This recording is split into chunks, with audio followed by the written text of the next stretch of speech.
Okay, well, thank you everyone for joining the Global Youth Economic Opportunities Summit breakout session, leveraging family systems to improve psychosocial and life skills among at-risk youth.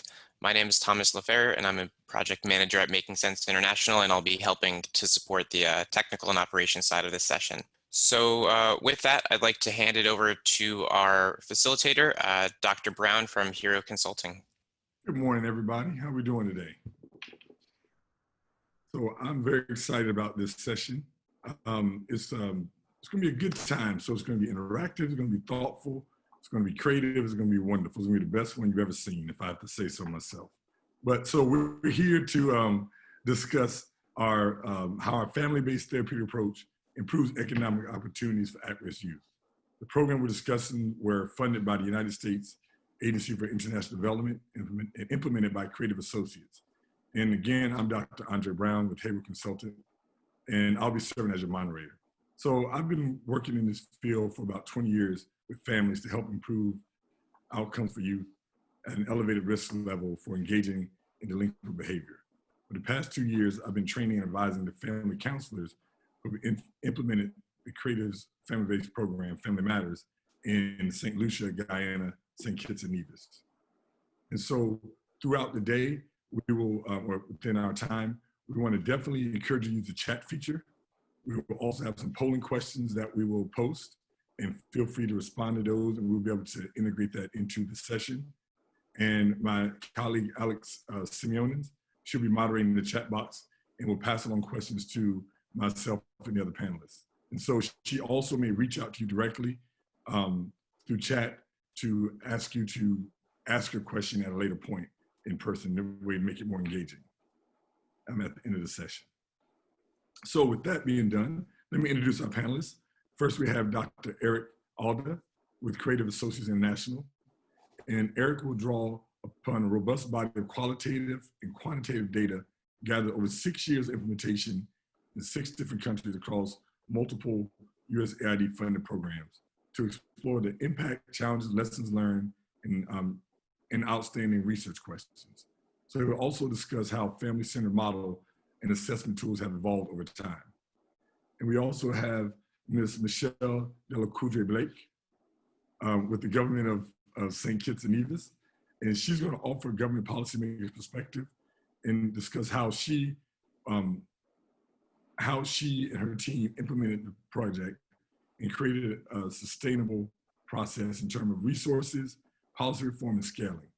She also shared experiences of partnering with USAID-funded Community Family Youth Resilience with CFYR in St. Kitts and Nevis, and work with youth participants as well. And so she's a trained therapist, politician, a little bit of everything. So she'll tell us a little bit more about her background as we go. And so we do, so we have a few takeaways that we want to keep in mind.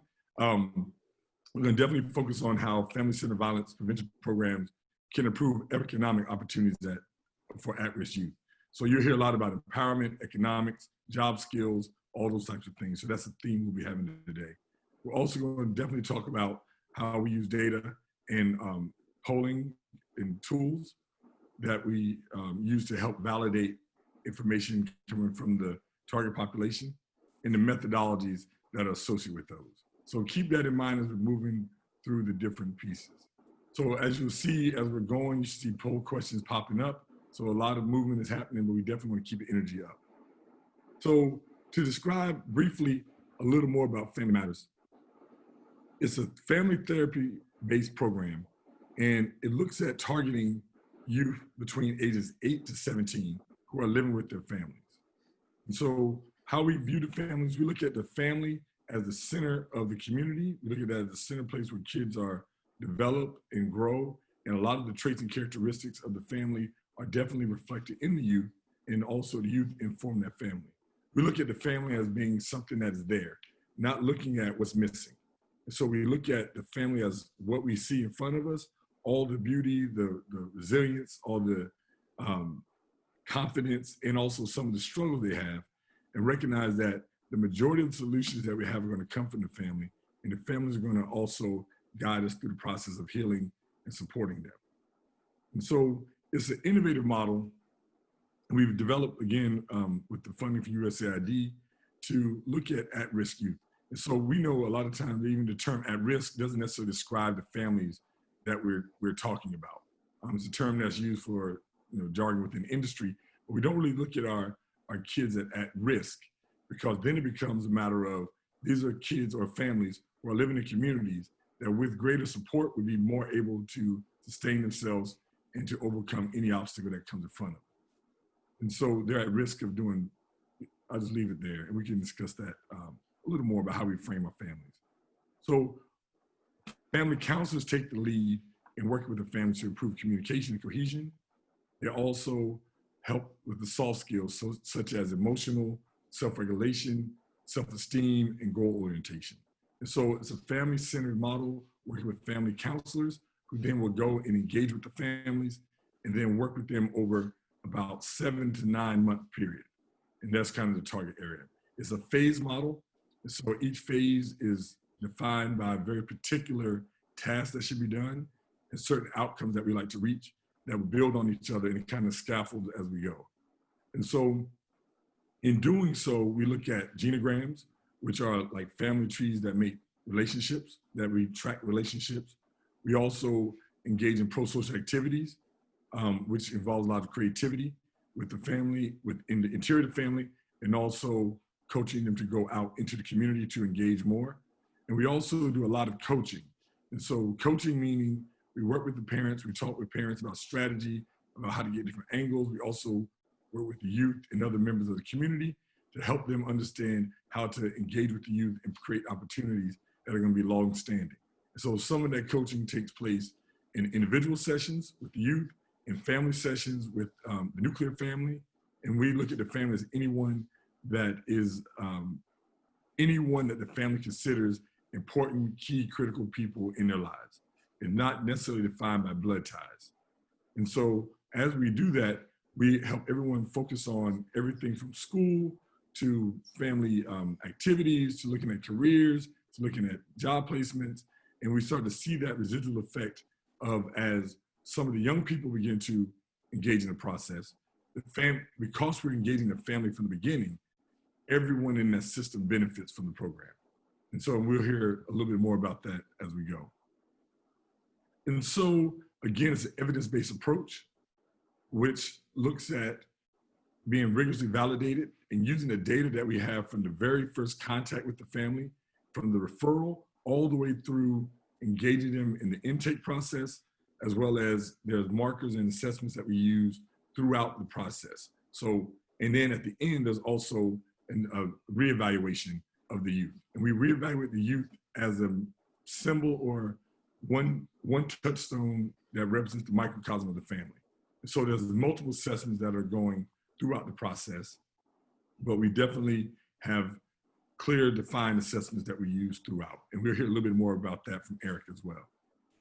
So with that, that's a brief overview. I know I might be talking fast, but I'm very excited to get to Mrs. Blake, and then we'll get to Dr. Eric. And so let's get into it. So Ms. Blake, how are you doing this morning? Hello, hi, good morning, Andre Brown, and good morning, everyone. Thank you for being here. And I really am looking forward to being able to share a little bit about our experience here in St. Kitts and Nevis. We benefited greatly from being a part of the Family Matters program. And so I want to be able to share a little bit about what we did and what we got as a result of having been a part of this program. So thank you. Good. So let's start from the beginning. What informed your decision to partner with USAID and CFYR to bring Family Matters to St. Kitts and Nevis? All right, well, that's a very important question. I think, just in terms of just sort of narrowing it down, there were two main things that informed our decision. One was that certainly as a country working with families, we recognized that families needed particular care. Families were struggling with sort of managing the normalcies of youth and adolescent development, and they were putting the families at risk. And so we wanted to have some sort of avenue to work particularly with families. The second thing is that the government had a particular mandate, or it has a particular mandate, to strengthen families and to strengthen young people so that their risk factors are reduced, and so ultimately their economic potential is increased. And so, you know, having heard a description of what the Family Matters program was about, we recognize that it could fill those two important criteria for us. And so it was a, you know, it was a no-brainer situation. It was a perfect opportunity to partner for strengthening families and for empowering young people to be a part of the world of work. Mm-hmm. And so what did you see as some of your overall aims of the intervention? I know you said you had the mandates to address, but what did you see it benefiting the families in particular, or the particular soft skills or things that you wanted to kind of bring out? Right.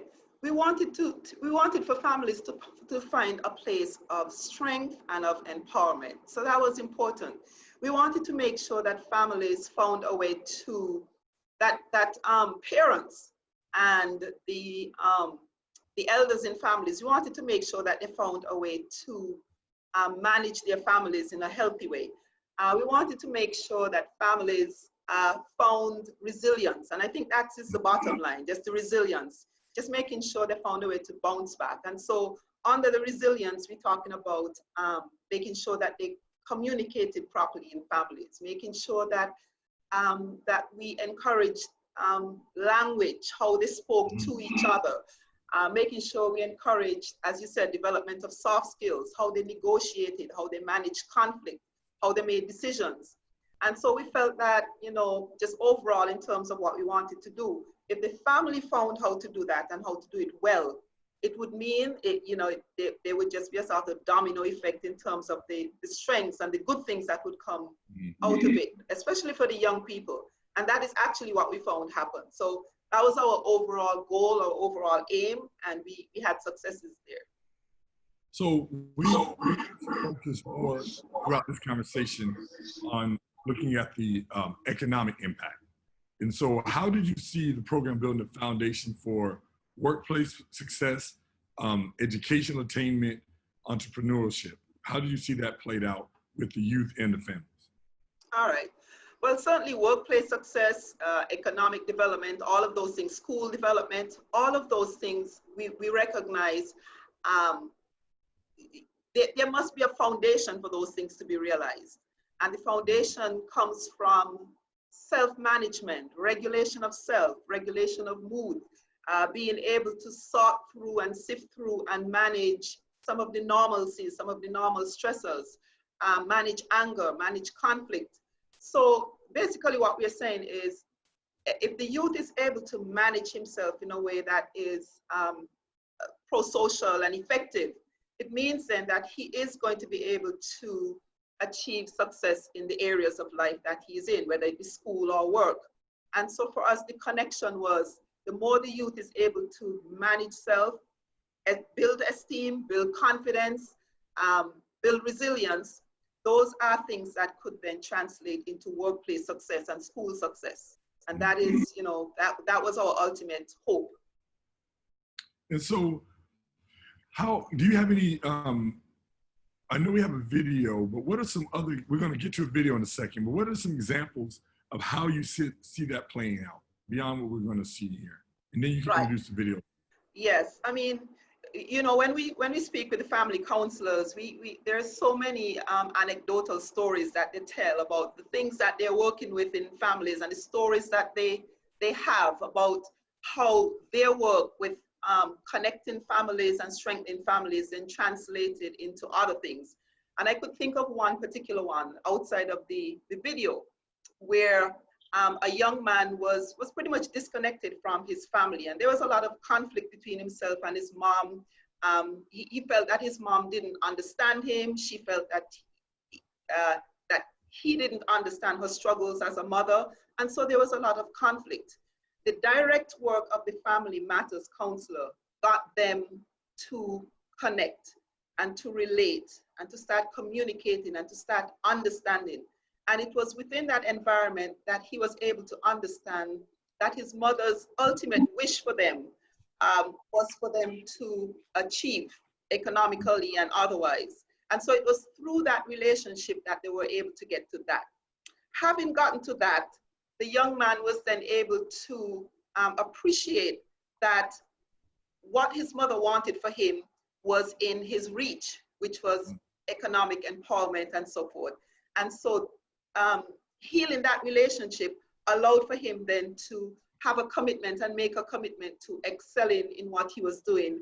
And certainly at the end of it, he was able to, because of his changed outlook and some of the soft skills we talk about, he was able to land 2 very important interviews for jobs. And out of them, he was able to get 1 job. And having had the job, he the family counselor indicated that she was getting rave reviews from the job about him, the kind of employee he was. So here we have an example of how the Family Matters program healed the family so much so that the environment encouraged him to be able to realize his potential economically. And the outcome was that he was an exemplary employee who they saw going, very far. So, that's an example outside of what we're going to look at. No, that's a good one. Thank you for sharing that. Yes. So you want to set up a little bit about what we're going to see in this clip as I begin to scroll? All right. So as I said, we work with so many youth, and we have this one particular one we're going to look at. And just before you get to talk to see this video, you must know that this was a very shy young man, very reserved and very shy. And so this is Evron, and Evron is going to tell us a little bit about how being a part of the Family Matters program helped him. So you'll hear from him. You'll hear a little bit about how he feels about it and the impact on him. All right. So here we go. Here's a piece from Evron. Sorry. Evron. Evron. My name is Evron, and I benefited tremendously. Can you hear? From the... It could be a little louder. My name is Evron, and I benefited tremendously from the program Family Matters, Family Counseling. That program is real amazing. Like, I recommend that program to anybody, young or old. The counselors are amazing. They really are amazing. Like, they're non-judgmental, very trustworthy, and genuine. Very genuine. Like, they really care about the youth. However, my family counselor was Miss Collins. And I love Miss Collins up to this day. I still talk to her. And our program has done for over a year now. And we still communicate. If I say nothing, then I don't know what will. But Miss Collins helped me to realize my strengths and areas that needed help in my personal growth. When she was hired to help me with my family issues, our family matters, whatever you want to call it, problems. It's like she saw more in her clients, and she's very passionate about what she's doing. She helped me transition from a high school student to the work field. Oh, some of our sessions, when it was supposed to be our family, some of them was about mock interviews. They basically gave me an idea about how applying for a job is, what to expect when they gave us an interview, and how it is in the place of work. And I really appreciate that. I didn't have to. And that alone says a lot. So, look at me now. A young entrepreneur focusing on photography and designing, who also has his own clothing line running, just starting. I'm only 20. And all this is because of the Family Matters Family Counseling Program. I highly recommend it.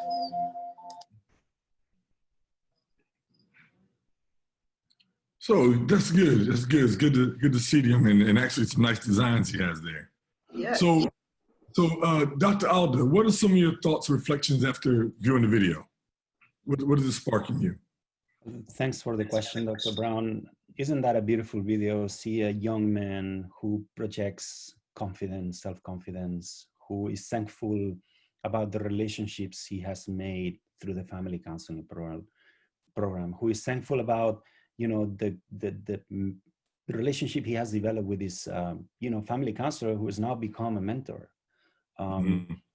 He has developed self-esteem. He has developed a positive outlook for the future. A lot of these young kids, they're extremely creative, but they don't have an enabling environment that allows us to pursue their dreams. And even though family matters, it's essentially a violence prevention program. A lot of the tools that they learn, that Michelle actually, explained very well in terms of communication, negotiation, having, positive conversations with your immediate enabling environment, which is the family, not only does have an impact in, reducing violence, but also, helps you develop a set of skills that are portable into the workplace.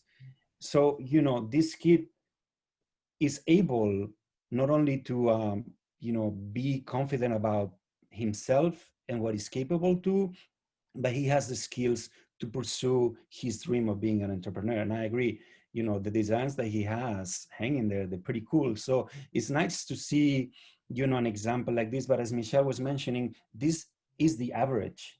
This is the impact that a program like Family Matters, developing those strong bonds with, family, not the family that you're missing, the family that you have there that is available to you, can have on these young kids. So, I'm very happy to see, a kid from the Caribbean that seems to have similar, positive results from Family Matters compared to the work that I was doing in Honduras and Central America. Those good points. One thing I was thinking of when I was talking is as you said, it's the average expectation, but it's very explicitly designed within the program, because one of the key phases is actually integrating the family into the community. So it's building connections to employers, building connections to schools, going out and seeing, doing assessment of the community through the eco maps, and then seeing what resources are there and connecting people to those resources through family members, or bringing in folks from the outside into the family. Right. Or bringing in that network to create. If I may add to that, Dr. Brown, I think, some of the work that Family Matters has done will have positive spillover effects. This example, his positive outlook on life will reflect sooner or later on his peers. And his peers will see that the impacts of what he learned as part of Family Matters, hey, I can do that. I should be able to do that, because this, my buddy, my friend was able to overcome a lot of issues in his enabling environment. And now all of a sudden he's an entrepreneur, he's cool, he's making money, he's positive, so all of that will have a positive effect also on his peers and the community. It's sort of a snowballing effect that eventually, will not only help reduce violence, but also increase the economic outlook of the country. Right, good point. And so with that, Mrs. Blake, tell us a little bit about who we're about to see from one of the family, who we're going to see. One of your family, I get excited because I know she's one of your favorites. Yes. But about what we're about to see from a family counselor and some of these counselors there. Okay, so you're going to see now the family counselor that worked with Evron. As Dr. Brown indicated, she is one of our strong family counselors. When she worked with Evron and in her work with other youth, she goes above and beyond to make sure that all of the resources that they need are realized. And so any connections that she needs to make with institutions or agencies or programs to help them get to the point where they could excel, and she goes above and beyond and she does that. So she's going to talk a little bit about her work with Evron and what happened in the process to get him to where he is. Great. So we'll hear a little bit from Ms. Collins. My name is Alicia Collins, and I'm a family counselor in the Federation of St. Kitts and Nevis, employed on the island of St. Kitts. When I was first presented with Evron's family, I studied the information that was given on the risk profile. I also engaged his caregiver in conversation to find out what his personality like, what's the family like, and things of that sort. After I would have gathered all of this information, I devised a plan, took it to my strategic team, and then I set out to enter the family. when I was thinking about entering into the family, I had to think deeply on getting everyone to trust me, as it was evident based on the information received from the caregiver that based on his experiences, he would have developed a great distrust for adults. And so I went into the family using a technique I like to call LAL, L-A-L. That's active listening, listen, practicing active listening, affirm, look for every possible positive thing or positive object, anything positive that I can affirm the family on, and learn. Make sure that I allow the family to recognize that they are the experts and I want to learn from them. So before our first family meeting was held, I switched it up a bit and I had meetings with everyone. And our first 2 sessions was spent with everyone teaching me the art of photography and videography, how to take the best shots, the best videos. We looked at some of his work. And as he recognized that I was genuinely interested in what he loves and in his growth and development, he was able to open up to me. And after such, I was able to get him to think about, and his family as well, to think about how he can use his skills, his talent, his passion to make this a marketable venture. And so we were able to do mock interview sessions. I was able to connect him to a job that did exactly what his passion was about. And from there, everyone is now a young entrepreneur. It has been about 2 years since our interaction has ended, our intervention with the family has ended, but we continue to remain in touch. And every opportunity I see that small businesses can develop, can benefit from, I am able to share this with him, and he would also share information with me. But I'm very proud of him. I am very proud of what we have accomplished, what I have accomplished through the Family Matters program, and I look forward to many more inspirational stories from this venture.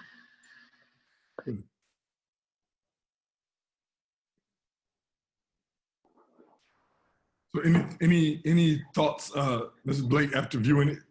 Oh my goodness. I mean, listening to her, I mean, I know her stories and I know how she works, but listening to her, there are so many feelings coming through. When we think about working with families and we hear everyone talk, and we hear everyone talk about the connection he made with her. I mean, and the impact of that connection. Then I listen to her talk and I hear from her the intentionality of what she was doing. She was guided. She thought through what she was doing. I mean, even before going into the family, she got a sense of who this person was. So everything about her interaction with him in the family was intended to have an outcome. And so for me, just listening to her, I saw, a prime example of how it should work. She was able to join with him. She was able to join with the family. She was able to make connections with him. And she did it through the things that we espouse in this program, listening to him, actively listening to him, finding out what his passions were, being a support system, being a system of referral for him. I mean, just everything what the program was supposed to do. And so in these 2 or 3 minutes, I heard, I saw the program just come together exactly how it's supposed to be. Yes. Yeah, and it's interesting. It's always when working with kids or with families, kids in particular, they all look so nice, sweet, and cute at the end because you did all that work. So people think that a lot of the work was easy, but they don't always catch what it's like at the beginning when the referrals come or when the family's in crisis. So Yes. by the end, it's like, oh, well, that's easy work, but really recognizing that this was a family who was at crisis when they entered into the system, and then being able to work through that and have these smooth transitions and the outcomes as positive and polished. I think that's the thing that stands out to me is how polished he is. And you can see that also reflected from his counselor, you know, and all the work that the family and the rest of the community put into him as well. So, Yeah. so you, Dr. Alden. So Sorry, ahead. Dr. Brown, if I may add as well, I couldn't agree more with Michelle's, you know, assessment. I think, you know, just so a lot of these families that we work with in Family Matters, they were in crisis in some form, right? And, you know, there were issues of communication, etc. And then, you know, a lot of these kids, one would argue that they're tough to crack, but once you're able to open, you know, their mind and develop a rapport like she did, because she had an intention to make the best kid out of him as she could, sky's the limit. These kids have no fear. They've experienced a lot more than probably you and I together, you know, in a lifetime, right? They've, you know, some of them may be involved in gangs, or they've committed, you know, some sort of delinquent acts, and they have no fear. And, you know, for them having a positive outlook for the future, you know, it's important. And you can see, like, you know, the relationship, which I emphasize is average across of all our programs. It's amazing to see how, you know, she still cares about him, and how, you know, all of a sudden, you know, the sky's the limit for him in terms of, you know, developing his, you know, entrepreneurial skills and his creativity. Anyways, just, you know, re-emphasizing what you're saying, Michelle. No, great points. And so to get a little bit more into your experience in the program, so you've been implementing and been doing assessments across all of the countries, right? So you've been working in 6 different countries over, well, I know Creative has, and I know you've been a part of that, 6 countries over 6 years. Can you explain a little more about how this approach is evidence-based? Yeah, so if you guys don't mind, can we pull up the poll, Thomas, about the risk factors? Okay. I don't know if people answer it, but anyways, it'll be nice to have that now to see what people answer. So I think there's going to be a poll coming up right now. There we go. Y'all see it? So from what I'm seeing, it's going up now. So the question was, Family Matters has been shown to reduce risk factors among what percentage of youth on the average? And so the responses were 10%, 56%, or 73%. And so we have 43% of our folks have said 56%, and 57% have said 73% as a percentage of risk factors being reduced. Okay, good. So let me then pull up a presentation so we can talk about, you know, this approach being evidence-based. So let me. So as we said, you know, Creative had adapted this Family Matters program that originated in Los Angeles in 6 different countries. 5 of them are in Latin America and the Caribbean, 2 of them Central America, El Salvador and Honduras, and the Caribbean, which is the program CFYR, was Guyana, St. Kitts and Nevis, and St. Lucia, and then the Middle East, Tunisia, completely different environment, completely different issues. We're working with youth who were, you know, engaged in kind of extreme jihadist groups. So we have actually conducted more, you know, than 25,000 surveys. We developed an assessment called the YSET, and then we'll talk later how this assessment has evolved, because it's kind of a living organism, living tool that, you know, keeps on improving. So we adapted this assessment that allows us to identify youth who are at risk from those who are not. So if you know, we conduct this assessment as part of the Family Matters program in the beginning. That helps us identify those kids who are at risk, and then therefore they qualify for the Family Matters program because they have a group of risk factors that makes them vulnerable to crime and violence, other risky behaviors, and gang joining. And then we also do the same assessment at the end of the program. So phase 1 and 7 of the Family Matters programs include, conducting this YSET survey. And we essentially did about 25,000 all countries. And out of those, about 8,000 were beneficiaries of our programs, right? What we find with this tool across all countries and all areas, remember that most of the programs, the Family Matters focuses in low income, kind of high level, high crime and violence environments. We find that around 20 or 25% of the youth that we assess are considered to be at risk. So if you think from a risk spectrum, we have primary risk, which is generally, a kid that, goes well in school, doesn't have a lot of problematic peers. They may have a very good relationship with his families. He has a protective environment, an enabling environment that, can help him or her flourish. Secondary are those that, maybe flirting already, with risky behavior. They may have committed some, minor delinquent acts. They have problematic peers. They're falling, behind in school. And as we saw, with everyone in the video, may have issues of communication with the family. The parents may, they may be single parents. They may have, fathers that, are not necessarily role models, et cetera, and that, would be the secondary risk. And then tertiary are the ones that, are more kind of at risk, that probably been already in conflict with the law. Oftentimes, many of them are in detention centers because of the type of crimes they committed. So we focus on, those who are at risk, basically secondary and tertiary. And we find, like I said, 20, 25%.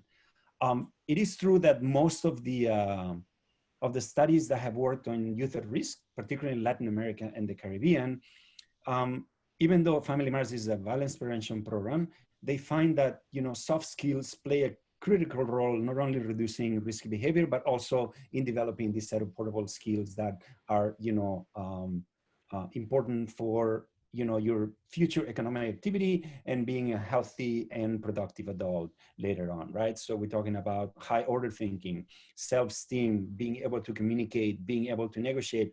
All these skills in impact evaluation have shown that they are far more important than, for example, learning certain job skills or learning a job attachment. As we saw in the video with everyone has a skill, which is, design, photography, videography. In my case, I could learn as much as possible about photography, but if I don't have the eye and the creativity, my photos are going to be, just, photos. So this kid has a talent that, was kind of enhanced or made it flourish as part of Family Matters, right? And then in addition, that entrepreneurial spirit was already in there. So Family Matters did help, develop some of the skills that will help him in the future, right? Let me just go to the next stage. So what we find in a before and after analysis, so as I said, we conduct this assessment and phase 1 and then phase 7 of the Family Matters, we find a substantial decrease in risk factors. So some of the interventions in CFYR were about a year.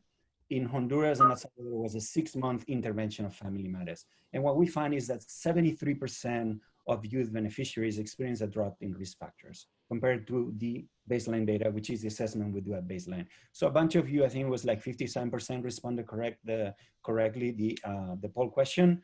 The drop in risk factors is so significant that, for example, in the Caribbean, 56% of these youth were below the minimum threshold for problem and delinquent behavior. So in other words, they had transitioned, so to say, from being at secondary and tertiary to primary risky behavior, right? So in a place where, you don't have very high levels of violence, a protective environment, they would be part of kind of the average being. And this 56% reduction is similar to what we found in other countries. So the reductions are quite striking. At the same time, not only was there a reduction in risk factors, but also strengthening of protective factors.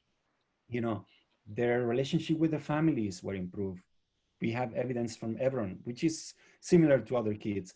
Their siblings, a lot of kids not only do have, problems with their, parents, but also with their siblings. That improved. The community, their peers, many of them went back to school, and back to studying. Those who didn't want to back to school, they're engaging in productive activities. They're able to negotiate, for example, as everyone, hey, let me see if I can get some t-shirts so I can, have my designs on my t-shirts. So all these skills are learned as part of the family counseling program. So these positive changes that we achieve as part of Family Matters have the potential of breaking wider endemic cycles of violence. And this is what I was talking about it before, these spillover effects that, will eventually help break this cycle of violence, because other kids will see that everyone, and I'm saying everyone as they could see Jose in Honduras, is having a productive life, is having a positive outlook, is able to be entrepreneurial. So, the hope is that, these skills will last a long time. You will see that as part of a qualitative evaluation, it seems to be the case, and then they will become healthy and productive adults. So I'm gonna stop the presentation here. Then let me see if I can stop the video. Stop sharing the screen, sorry. There we go, back to meeting. How do I stop? Sorry, I'm, there we go, stop sharing. Oops, did you stop sharing for me? Thank you, Dr. Brown. So with that, so you mentioned earlier that you conducted surveys of more than 25,000 youth over 6 countries.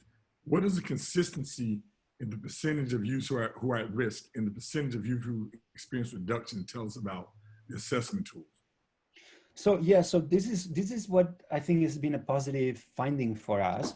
I mean, we adapted a tool that began as the YSET. Don't want to get into details because in the interest of time, but basically captures 9 risk factor domains, right? So if you're above 4 or more risk factors, then you're at risk, right? But basically, we brought this tool from Los Angeles and adapted it to very disparate environments. Even though, Honduras and El Salvador are in Central America, the issues may be different, even though, the Eastern Caribbean islands that we're working on may be in Latin America and the Caribbean, but they may be very different from Honduras and El Salvador, right? So we adapted this tool to the context. And it's interesting that we found that on average, between 20 and 25% of youth seem to be at secondary risk or higher, right? What it shows is then the tool is effective in assessing risky behavior. We did, we undertook a significant effort with a university in the US that has a lot of experience in validating and assessing, the reliability of these tools. And we find that, in very different environments, including Tunisia, the percentage of youth who are at risk are about the same. The drop in risk factors, it's also quite striking. Talking about 73% of youth that are no longer at risk after 6 or 12 months of intervention. And it shows, at face value, that the intervention does work. The intervention is effective in reducing risk factors and strengthening, the soft skills and protective factors that are useful to have a, positive and productive economic future. So any thoughts from you, Ms. Blake, at this point? Ms. Blake? Sorry, there you go. There we go. Yes, I can't agree more with what Eric was saying.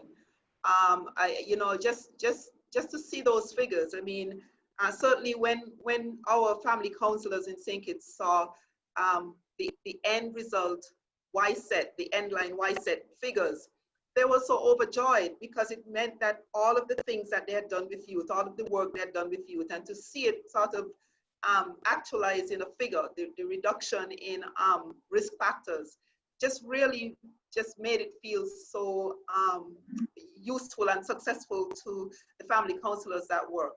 And at the end of the day, for them, just being able to recognize that those risk factors, those reduction in risk factors meant that this youth had a chance to be able to produce in life and to get something out of life.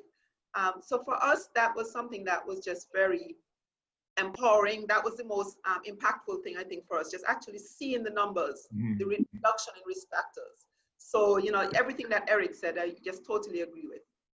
And one of the things that's interesting when working with programs, some people protest numbers and assessments, and because they think that you can't capture the work that's happening, the interaction and the effectiveness of a counselor.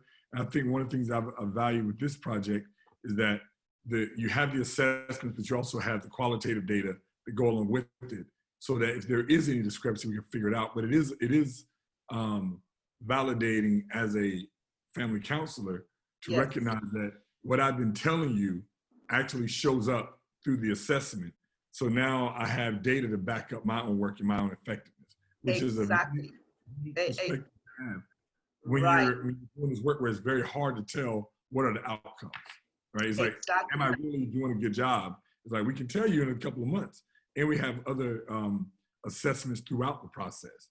And so, Right. so Dr. Eric, for a quick second, and then we're going to open up some question and answer and have a little more informal dialogue amongst us. What are some of the other assessments that you're using, particularly a little more about the caregiver survey and some of the FACEs?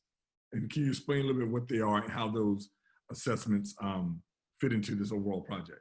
Yeah, so as part of the overall project, and then I'll present a little bit about more robust analysis that we did on the on the Family Matters intervention. But essentially, we you put it on large screen for us on presenter mode. Yes, sir. So essentially, as part of the Family Matters in each of the phases, we also want to know how not only the kids are doing, but also the caregivers, right? And I'm not talking about biological parents. Let me interrupt you 1 second, Dr. Yes. Can you, in this, can you speak about because I don't think we made this point. We made it a little bit, but I want to expand on it. When we're saying working with the youth, we're not only working with the identified youth, but all the kids in the family and that impact of working with the whole entire family system. So it's not just one person, but there's if there's 3 children in the home, we're working with all 3 of those to kind of give a better perspective of the scope and scale of how we're operating. Just to add that in there. Precisely, yeah, and I think that's important because you may identify one youth who is at risk, but then you end up working with the whole family. And it could be that the family is 8 members, right? You have the grandparents, you have, siblings, you have, the girlfriends of the siblings. So it's just basically the immediate enabling environment of these youth, right? So going back to your question, what we do as well as part of the Family Matters is we conduct this caregiver survey. In the case of Honduras, it's called FACES. And basically what we try to gather is information about the caregivers, whether it's the parents or grandparents, whatever. And then we also collect an inline survey at phase 7 of Family Matters. So it allows also to capture different effects or results of the influence that the families, the immediate families, will have on the youth. But then before we talk a little bit about that, allow me to, just briefly mention that in the case of Honduras, you see that we had these striking drops in risky behavior, right? But then one would wonder, well, but you don't have a group that did not get the intervention that you're controlling that allows you to compare if the results from those who were part of Family Matters, are as striking as they look in a before and after. So in the Caribbean project and in Honduras, we conducted the gold standard of evaluations, which is a randomized control trial.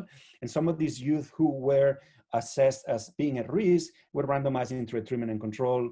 Some received intervention, some did not. We did conduct surveys with them to see how they kind of evolved throughout the project, right? And we did find, in the case of Honduras, because this is the most recent evaluation, we did find positive and significant impacts of the Family Matters intervention on reduction in risk factors.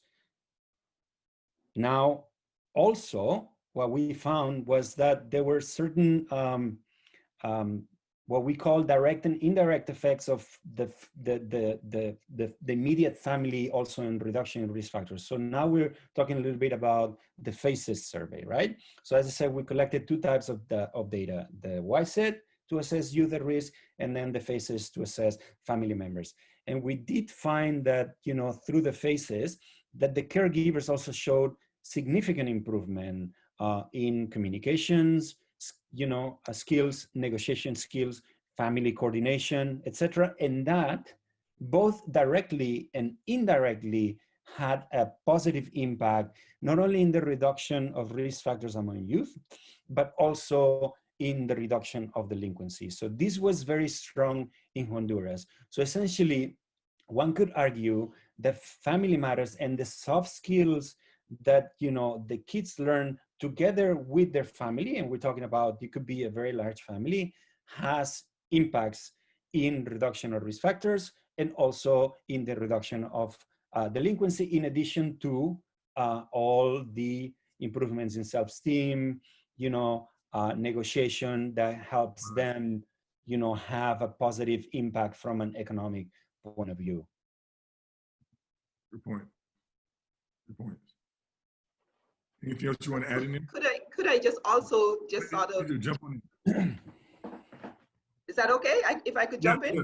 Yes, I just wanted to, again, connect it to the family's experience, because I think, again, it's so important for us to tie what the data says into the stories. And so families weren't telling us things about risk factor reduction and so forth. They were using language like, we're getting on, he's listening, he's working together with, he goes by his grandparents, he listens to me when I say to come home. And so the language that they use to describe the risk factor reduction and the fact that the family was more cohesive just sort of aligns with what the data says in its very, you know, clinical terms and so forth. So, you know, I just think that that needed to be, you know, to be put here in the discussion. The families too could identify that there were changes, and the language that they used, of course, was what is used in families, but it just fit. And I think it goes to the empowerment approach, where as through the process, because we're clear and transparent about what we're doing and are educating, supporting, coaching, and being educated by the families about how to approach the different issues that come up, people are able to provide an analysis that all lines up, right? Because the family will tell you, he was doing this, but now she's doing that, right? Before he would come home at 12 o'clock, now I can say he's come home at 7 o'clock. He missed 5 days of school, but now he's missed 0 days of school in the last 6 months. So being able to know the indicators, know the markers, know the assessments, know the goals and objectives. So it's not as if they're being experimented on, but being partners intimately throughout the process. At the end, they can tell you and lay out the program in a very clear, strategic way. And they may not know that, oh, we've moved from 5 to 3 risk factors, but they'll know I've seen improvements in these areas, and therefore I'm able to sleep a little more. I'm able to increase my own level of connection, or I'm able to go to work and work more hours, which now has increased my family's financial stability, because I don't have to spend time and energy, you know, paying babysitters or being concerned at work that my family is not protected and safe, because now we have a strategy in place where everybody's is acting out their proper role, because we've strengthened this hierarchy and there's a level of cohesiveness that we've all engaged in. And it becomes a team strategy, right? The family now operates as a team, and if you violate the team, now there's a different level of consequence, in the sense that you are letting someone else down that is having an impact on someone else, as compared to you can act out and you're on your own island. Any other thoughts, Dr. Eric? Yeah, so I think you're speaking now to the point of whether, you know, what we found quantitatively actually persists over time, right? So all these skills that they develop, both as a family as an individual, persist over time.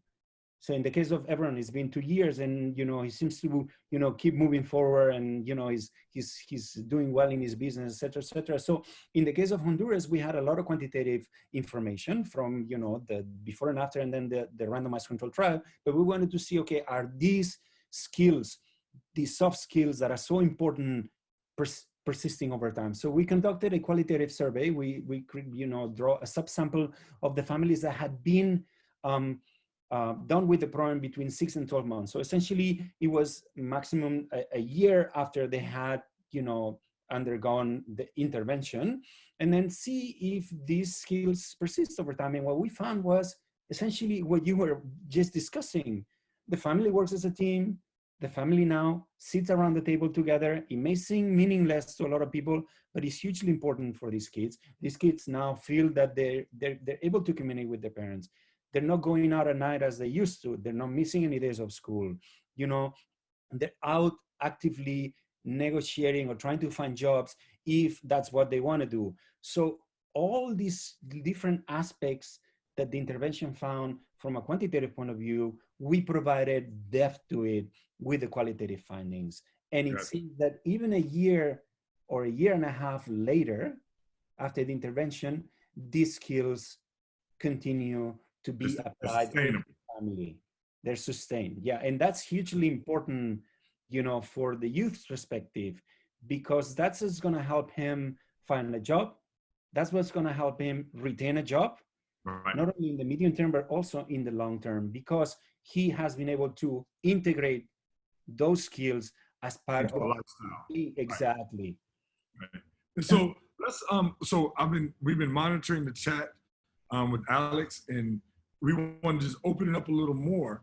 If anybody has any questions, feel free to unmute yourself, turn on your screen so we can see your lovely faces, or just we can work with the voice as well. If anybody has any questions they want to ask the panelists directly. Our last few minutes we have. Hi, can I ask a question? Yes, please. Hi, thank you to all the facilitators for this really engaging presentation. My name is Julie, and I'm a graduate social work student at the University of Maryland who's interning with the Youth and Peace Building Departments at Catholic Relief Services. So I was really fascinated to hear about this program. I was really impressed with the approach the counselors are using to work with youth and families, because it really resonates to me with core social work values. So yeah, my question is just, what are some ways that counselors or other staff can combat parent resistance to the intervention? Because I think that someone mentioned that can be a barrier. Thank you so much. Good question. And feel free to chat more in. I know we have a few minutes. We'll get to all as much as we can. Anybody you'd like to address that, Mrs. Blake, or you want me to jump in?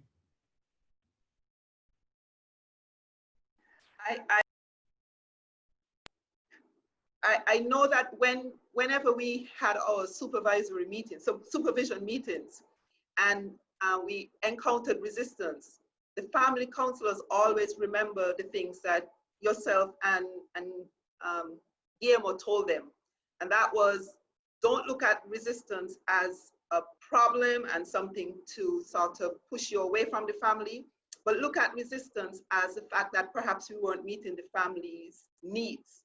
And so for them, that always reframed how they went at it. So they looked at resistance as, what is it I am not doing, or I am not communicating to the family that I need to communicate to the family? So just in terms of tools and ways and so forth. So some of the things they did, sometimes they got another counselor to engage the family or talk with the family to see if just having a different approach or having a different voice could help. And that was sometimes useful. Sometimes they would back away from some of the sort of obvious threatening sounding sort of issues, because obviously some of these families were, you know, in systems where they're always seen as failures and it's always something. And so sometimes they would back away from that and approach it from a different perspective. I remember one time they approached the family from the point of view of, look, you have all of these things that you are able to teach other people. So let's see if we could get you to sort of hone these skills, just improve so that you could be a teacher for other people. And that got them into the family. So it really was about just recognizing that resistance was more about, what am I not doing for this family? And then reapproach it. And that is one of the things that we looked at it.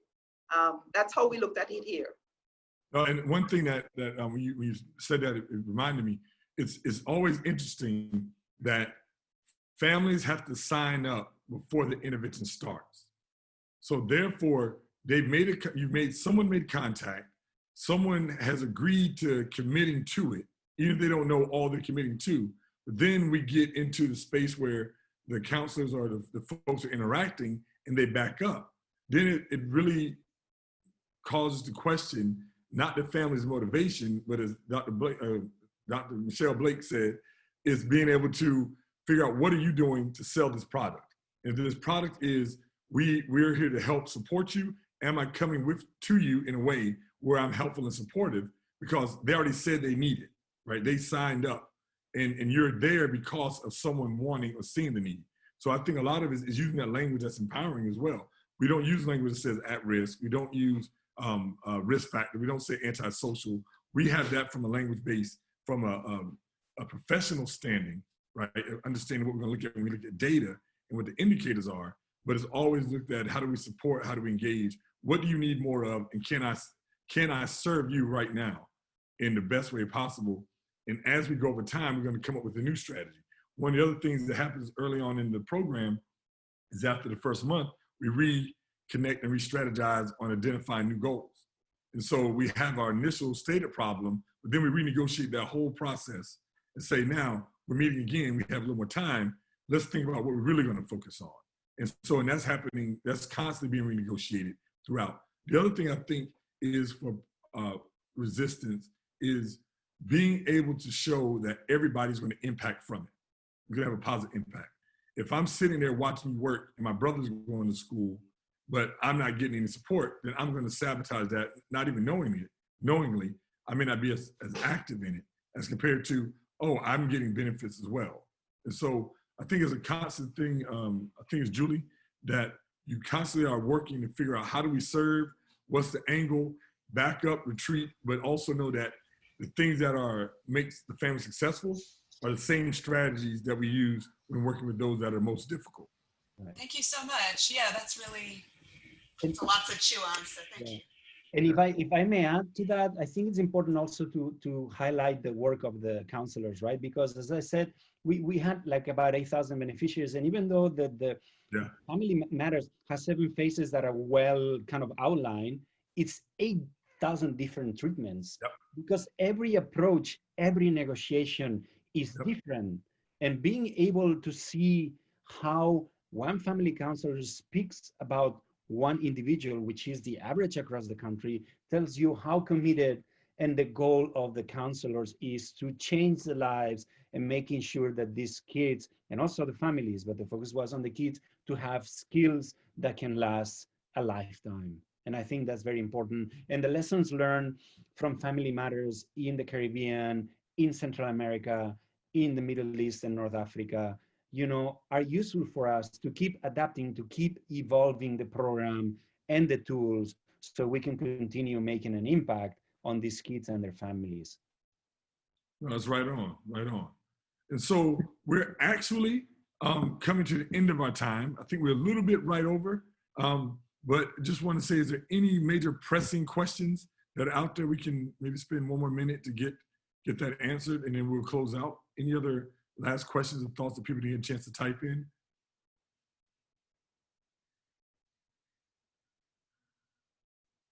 All right, well, with that, I'd like to thank Dr. Alda and Mrs. Blake for joining us today and for working together on this team. As you can see, it's a multicultural, multinational program that's being supported, you know, across the United States, across the Caribbean, in 6 different countries. And the beautiful thing is that because of the training, the commitment of all the players that are part of it, we're able to get a high level of consistency across the different domains. And that's also learning from lessons from one country to another, one month to the other, or sometime day to day. Like, oh, I did this yesterday and this didn't work too good, so we're not gonna do that again. But I'd like to thank y'all for coming, being a part of this, and thank you for inviting me to be a part of this project as well. And thank you to all the participants, and to Alex, give her a special shout out for all the work that she does on a regular basis for sustaining these programs and running the operations from the main house. So thank y'all and have a good day and enjoy the rest of the conference. Thank you. All right. Thank you. Bye. Bye. Thanks.